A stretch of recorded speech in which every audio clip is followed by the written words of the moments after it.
Şəfqə xanım, nədən qorxursunuz? Ümumiyyətlə, nədən qorxursunuz bu həyatda? Nə bilim,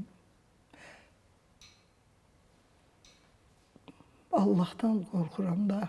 Allahdan. Düzdür deyirlər, Allahdan, əgər pis iş görməmisənsə, Allahdan qorxmaq lazım deyir.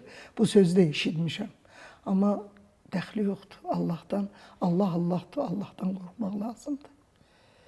Nəyə inanırsınız? Amma bilin, ölümdən qorxmuram.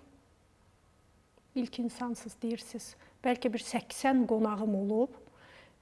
Bir Rəşid Mahmudov dedi ki, ölümü gülə-gülə qarşılamaq lazımdır. Bir də siz deyirsiniz ki, ölümdən qorxmuram. Qorxmuram. Bəlkə cavanlıqda qorxmuşam, deyə bilmərəm. Amma indi qorxmuram.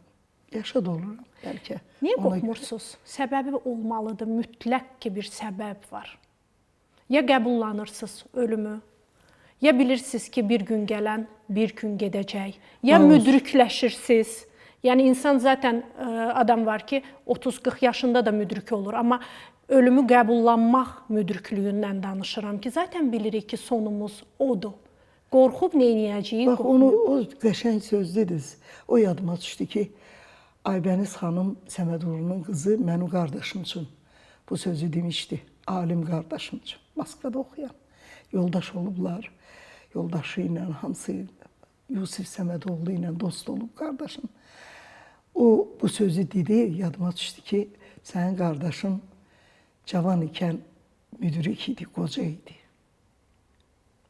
Cavan ikən qoca idi. Bu sözü dediniz, yadıma düşdü. Bəlkə də doğmalarımızla orada görüşəcəyik deyə qorxmuruq ölümdən bəzən. Mən o dünyaya çox inanmıram. İnanmırsınız. Yox. Qoy mənə nə deyirlər, desinlər.